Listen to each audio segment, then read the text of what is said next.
Hey! So this is my first ever kind of book video or video ever, and I don't know if this will even ever see the light of day, but I wanted to try and make one of my own because I absolutely love watching all the book girlies like Sarah, Destiny, Haley, all of them, Rachel, and their videos just really are so cozy and comforting to watch, and I wanted to like make my own and document my own book journey. I recently just got into reading again.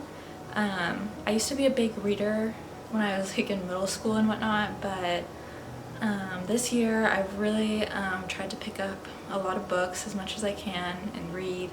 So yeah, I just wanted to share my summer wrap up and also my fall TBR now that it is September.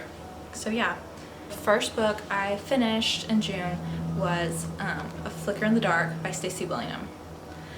This book, I ended up giving it 3 stars. It was a good book.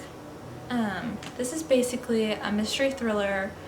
The main character, Chloe, when she was growing up, different girls in her town started disappearing, and there was a serial killer who was on the loose, and it turns out that her dad was the one who was arrested for those crimes, and Chloe hasn't seen her dad or spoken to her dad since that's happened. And now you get to follow Chloe. She's grown up and she's actually a psychiatrist, and the same sort of thing starts happening again. These girls start going missing in the same way that they did when Chloe was younger, and she starts to question what she really knows because her dad's in prison still. But these girls are disappearing in the same way that they did before, and they all seem to be sort of connected to her. This book started really strong, and I flew through like the first 100 pages, which is usually kind of the opposite, where you know, the first couple 100 pages are kind of slow, just building, world building and whatnot. But for this, it just kind of started to get a little bit boring in the middle. But you know, some things I did like about it were it really captured like the feeling of anxiety.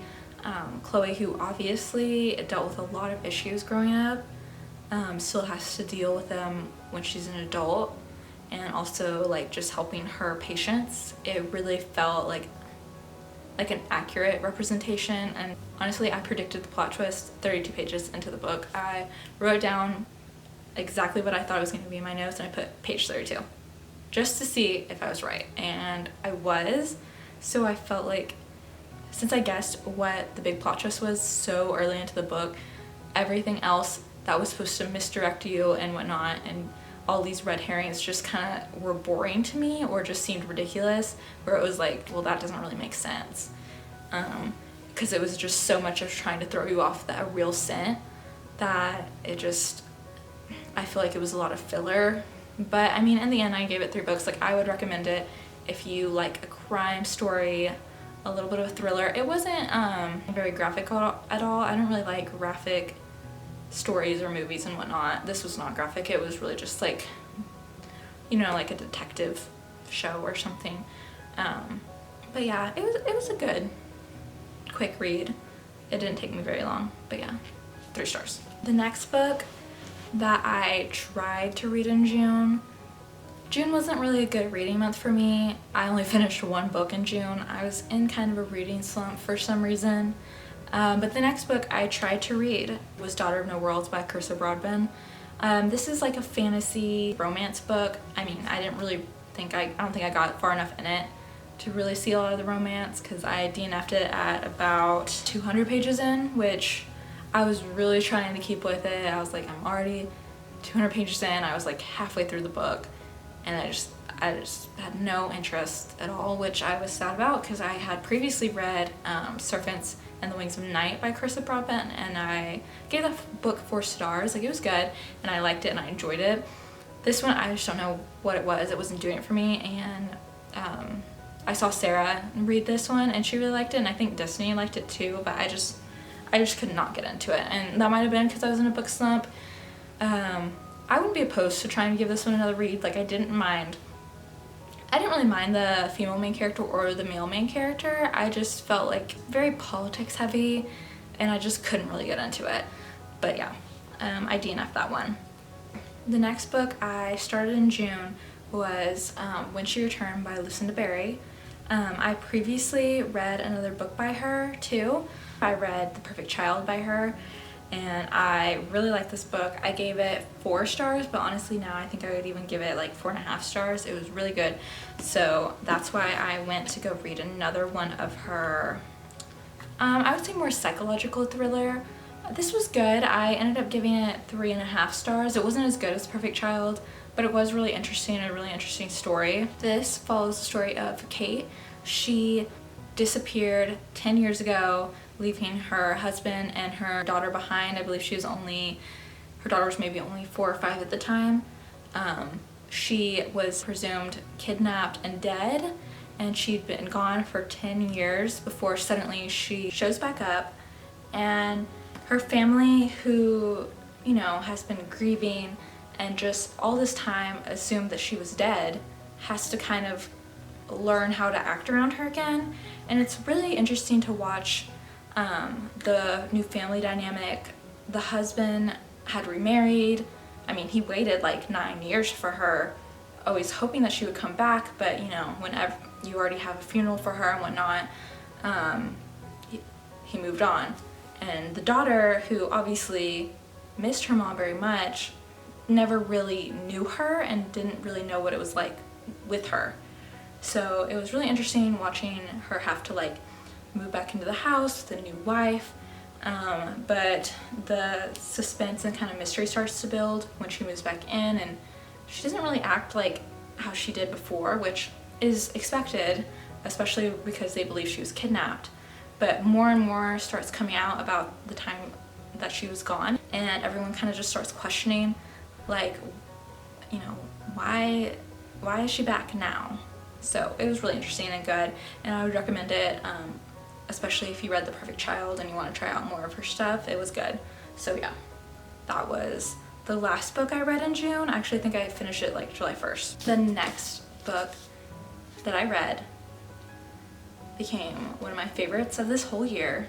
It is my 5-star, 6-star read.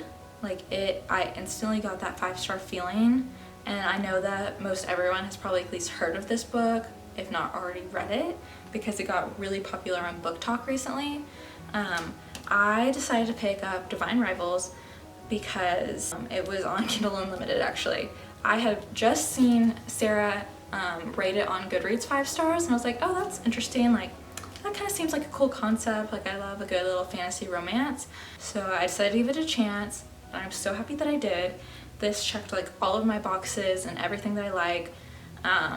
If you don't know what it's about, this book follows 2 rivals. The main character, Iris, just recently her brother went off to fight in this war. So this is a fantasy. I would say it's more of like, I've heard it described as a historical fantasy. It's not really like an ACOTAR or I just recently read Fourth Wing. It's not really like that. It basically, in this world there's different gods and whatnot, and 2 different gods have started fighting each other, and both of them enlist humans from their areas to join the cause. And so Iris's brother decides to go ahead and enroll, and this really upsets Iris. She's super close with her brother. Her brother Forrest is basically her best friend. So after Forrest leaves, she goes months without hearing from him. She starts a new job where she works at a newspaper, which is called the Gazette, and her rival are both competing for the columnist position. It's a big promotion, and they both are, you know, working hard to kind of outdo each other. They're not necessarily enemies, but they're both competing for the same job. Because Iris hasn't heard anything from Forrest, not even an update or a letter to tell her anywhere to write to, so she starts writing letters to Forrest, you know, and she'll stick them into the dresser that her and Forrest shared. When Iris notices that the letters have been disappearing, she just is hoping that somehow magically they found their way to Forest. But one day she just gets back a letter in the dresser that says, "This is not Forest." And what she doesn't know is that it's actually her rival from the newspaper, Roman. He knows that it's her, but she does not know it's him. You get to see them grow closer and closer with their letters back and forth with really beautiful writing. I really loved the setting of this book. It kind of gave like Europe, World War I vibes, historical period piece, and I found that really interesting. I've never read a fantasy book like this. So if you're looking for a new fantasy romance to read, I highly recommend this one. At least give it a try. It is marketed as a young adult. I didn't really feel like it was too young adult. I guess you could say it was kind of closed door a little bit, but that's fine with me. I kind of prefer that. So this was really good and I highly recommend it. There is the sequel coming out in December, which I have already pre-ordered. So if you want to read this, I would get to it before then because I know that everyone's going to be talking about it. The cover is super cute and I can't wait for it to come out. After I read Divine Rivals, I didn't want to go into another romance right away, especially because I knew my standards were going to be really high. So I picked up The Last Word. Yeah, The Last Word by Taylor Adams. I think I bought this on Kindle on sale. It was like $2.99 when I picked it up. I saw Destiny gave this 5 stars, which is crazy for her because she usually doesn't read a lot of thrillers, or at least rate thrillers very highly. So yeah, this was a good little palate cleanser in between, I guess. Like, I know that sounds like not that good, but it was okay. I gave it, I believe I gave it 3 stars. It started off really good, and it was a really interesting concept. So basically, the main character is house sitting. She got this job off Craigslist, I think. She's house sitting in the middle of nowhere, of course, and she spends her time reading ebooks, like, you know, me. So she reads this horrible book. It was so bad that she actually decides to leave a review, 1 star, and writing out exactly why no one should read it because it was so bad. What she didn't expect to happen was for the author to actually see her review and demand that she take it down, and was just being really creepy. So when things in this house that she's staying in by herself start to get a little eerie, she starts to think that she's seen people. She starts questioning like if this author was really so crazy that he hunted her down. And the answer is yes, that he did. And I would have given this story a higher of a rating if the antagonist, his character was just so icky. I don't know, it was like Taylor Adams looked up the word incel and then copy and pasted like exactly what people think an incel looks like, which I wouldn't really want to read about an incel anyways. Like, he literally he uses the word incel in the book, and he's described as like, you know, frizzy, like beard, fedora. Like, he had the main killer, like your person you're supposed to be scared of is wearing a fedora and carrying around swords. That was really cringing me out. It made me want to stop reading. At the end, I did like it, or I liked the twists that were put in. It was a little bit graphic, honestly. It wasn't too much for me to be like, I can't read this. It was kind of like I wasn't actually scared. It was more just like uncomfortable. Like, the main villain, he was just uncomfortable to read about. He would have monologues and just, you know, it was just really, I feel like if they had just written the main villain a little bit different, I would have really liked this story. It was really cringing me out. But anyways, I gave this, I think, 3 stars. I would still recommend it if you like thrillers. It was kind of fun, I guess. Fast paced. It just will kind of give you the ick. So the next book I read was Dance of Thieves by Mary E. Pearson. And I had really high hopes for this book, I guess, because it sounded like everything that I would love. It was enemies to lovers trope fantasy. romantic-y, if you will.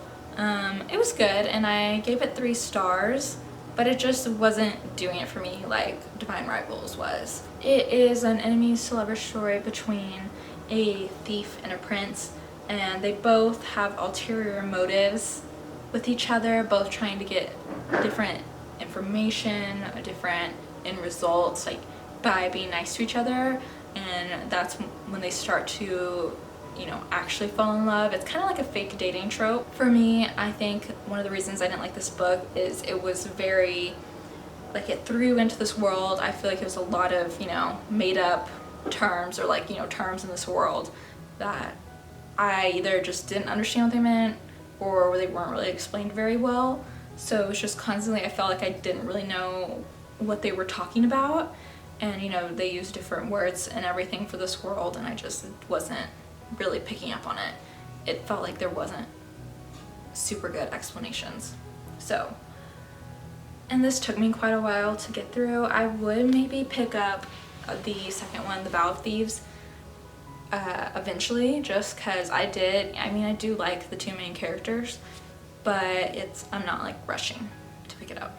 So yeah, I wished that I liked this more, but it was just okay.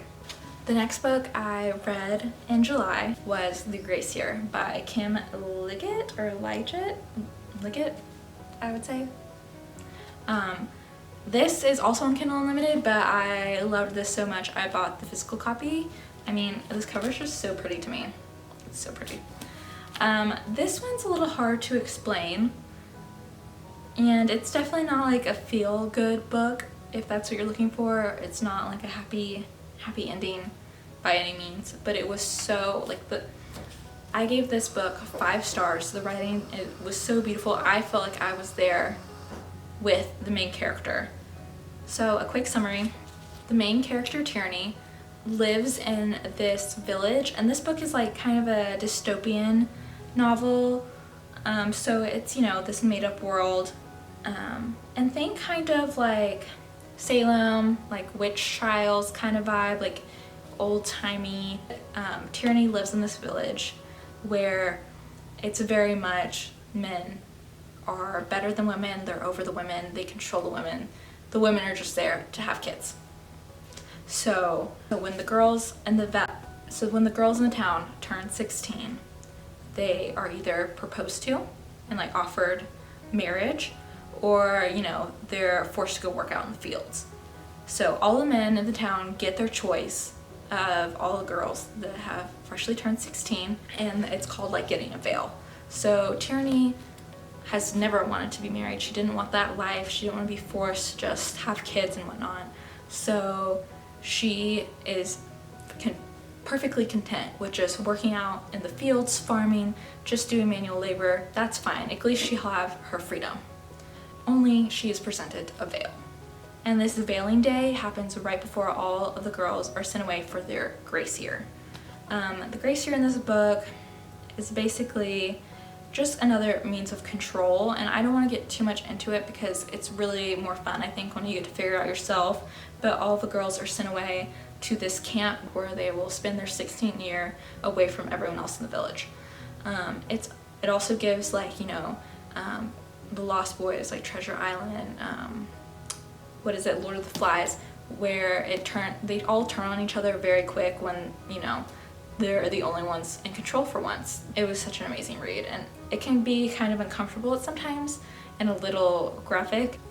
I feel like I'm not selling this good enough, but it is really good, and like when I finished it, I was just wanting more. It really made me feel, I felt like I was right there with her, with all her trials and just getting through this horrible, awful year to just come back to a horrible, awful situation. So it was really emotional, and I highly recommend this one. The next book I read at the beginning of August was The Inheritance Games. I've heard a lot about this book, and everyone just raves about how good it is and how good Jennifer Lynn Barnes' writing is. I guess I can take the half-price booksticker off soon, but anyways, I really like this book. I gave it 4 stars. At first I wasn't sure if I was gonna like it very much. It is a young adult mystery-ish, I guess, romance. So the writing was, I would say, pretty young adult, and some of the interactions between the characters were a little bit, the dialogue wasn't my favorite, but overall I did really like the story, and I grew to really like the main character, Avery. Avery is I believe a junior in high school, and she recently lost her mom and is now living with her half-sister, and they don't really have a whole bunch. And one day she's pulled out of class and she's told that she has been summoned to the will reading of Tobias Hawthorne. Tobias Hawthorne is a famous billionaire who actually Avery has never even heard of, but she's told that she has to go to this reading, that she's part of the will, so she goes. She flies down to Texas and goes to the Hawthorne house, where she meets the 4 Hawthorne grandsons and the rest of the Hawthorne family, and she is in for a big shock when the will is read. Avery has pretty much inherited everything, all of his billions, his house, his cars, his foundations, his football teams he has, and whatnot. So it completely turns Avery's life upside down. I mean, I feel like everyone's wondered what it would be like if they won the lottery one day, and this is kind of a story about that. Avery's pulled out of her public school, she moves to Texas, she has to live in the Hawthorne house for a year for her to inherit everything, so she's put into private school, and you get to follow her as she tries to figure out all these puzzles and clues and whatnot on why was she picked. And of course you have the Hawthorne grandsons. There's 4 of them. Grayson and Jameson are the 2 main ones that she works with. And yeah, so it was a good read. It was really interesting, and I would recommend it if you really like young adult and you haven't picked this one up yet. A lot of people have compared this to Knives Out, and I feel like they do have very similar vibes. Think rich people drama, and just, you know, if that intrigues you, you might want to pick this one up. So the next book I picked up after that, it was I'm Thinking of Ending Things by Anne Reid. This was a really interesting book, and if you've read it or even seen the Netflix movie, you'll know what I mean. I haven't finished the Netflix movie, I started it. I've seen this one around a lot, and I mean, and just instantly you're kind of drawn in by this title, and even the cover is really appealing. And I saw that it was on Kindle Unlimited, so I was like, okay, like a quick short read. It's only about like 200 to 30 pages, I think. I ended up giving this book 2 stars. I would have DNF'd it probably if it was more than 200 pages. I wouldn't see myself reading it, and I know that a lot of people are going to be like, oh, it's only 2 stars because you didn't understand or you didn't get the ending. Sure, I probably didn't, but it just felt like I was reading a big bunch of nothing. It was kind of a waste of time to me. It did start pretty strong. It was really interesting. A girlfriend and her boyfriend Jake are going on a little, not really road trip, it's not that far. They're going to go visit his parents for dinner, and they drive out to the country, and his parents live on a farm, and you kind of get to hear the inner monologue of the girlfriend, and she is thinking of ending things with Jake. She keeps, you know, saying, I know it's gonna end anyway, so I don't know why I keep, you know, I keep giving him hope. I don't know why I'm going to meet his parents. I'm just curious. And even though I know that this isn't gonna last, you know, it's nice to have someone around, which, fair enough, I guess, but this whole book, it's marketed as kind of like an atmospheric thriller. I don't even really know how to describe this book, so things are really weird, the interactions are really weird, the dialogue is creepy at some points. The dialogue also, it's not like a real conversation I feel like the 2 people would have. It's very, Jake is very pretentious, he thinks he's very smart, and at the end you're just left going, huh? And not in like a good way where you're, you know, it's like, oh my gosh, I can't believe they got me. It's just like, what did I read and why did I read it? So, I don't know. I guess I It's not like bad enough to be a 1 star, I guess, but I definitely, I don't know. I don't really recommend it. Maybe just for fun. It's only 200 pages. Maybe the movie's better. I'm not sure. I haven't finished it. Next book I read, Fourth Wing. I know everyone's talking about it. Everyone's already talked about it, read it, drawn fan art. Everyone is obsessed with this book. And I am pretty obsessed with it. I wouldn't say, it was not my 5-star, 6-star read. I would give it like 4.5 stars. That doesn't mean that I didn't like it. I still really loved it. I flew through this. It was 600 pages and it felt like maybe it was only 300. I downloaded like the sample just to see, like, I don't want to spend my money on it if I'm gonna absolutely like hate it. So I downloaded the sample. There was about 70 pages in the sample and I read that really quick. Like, it didn't feel like a lot of time had passed, and Rebecca Yarros's writing is really, really good. I will say the setting of this book, the dragons, the school, the fighting and whatnot, it's all very action-packed and all very entertaining.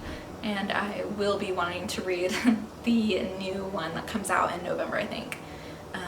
I don't want to spend too much time talking about it just because I feel like everyone's already said everything there is about this. Obviously, hate Dane, love Xaden, love Violet, love the dragons. That was honestly one of my favorite parts. I love that the dragons could talk, or that they could input, and I thought that was really interesting.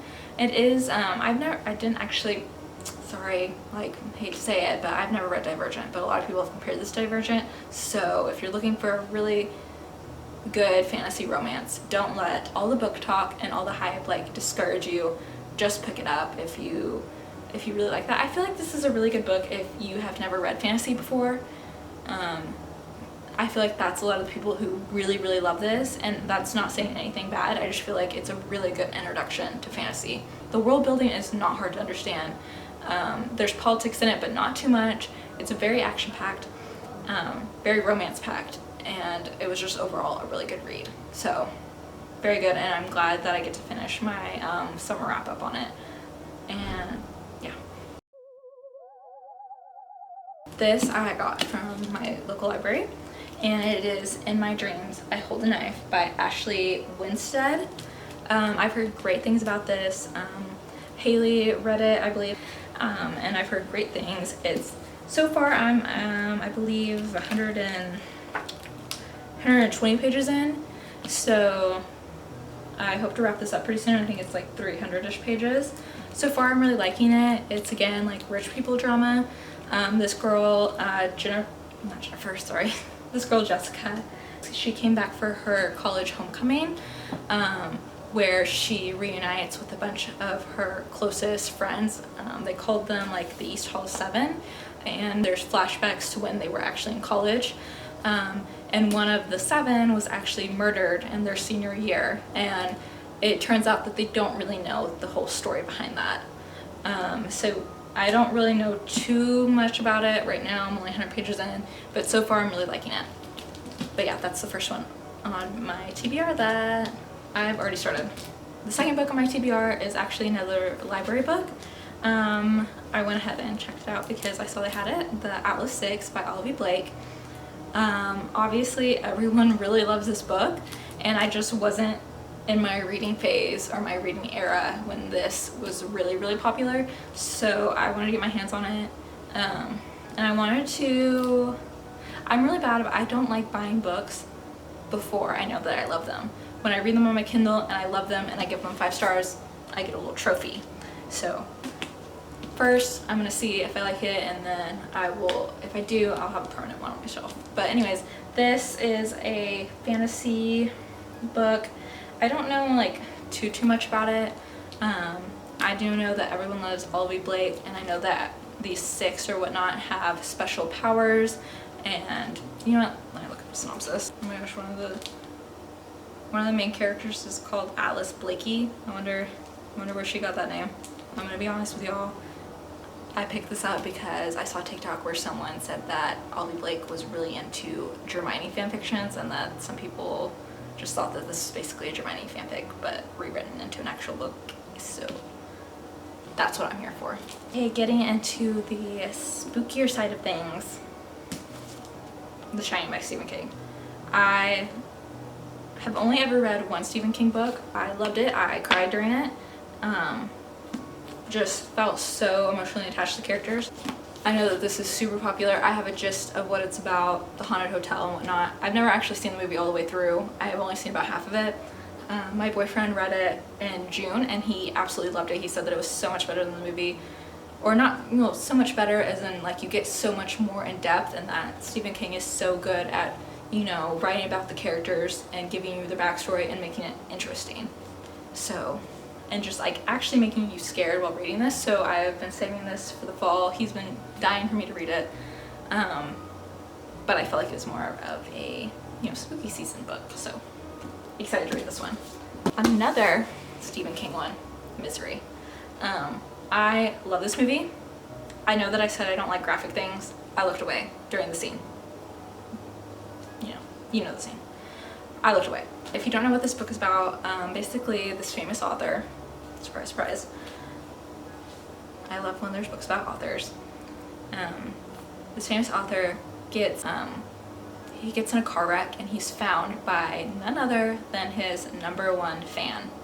And she drags him back to her house and he's really, really beaten up. His legs, I think, are broken from the crash.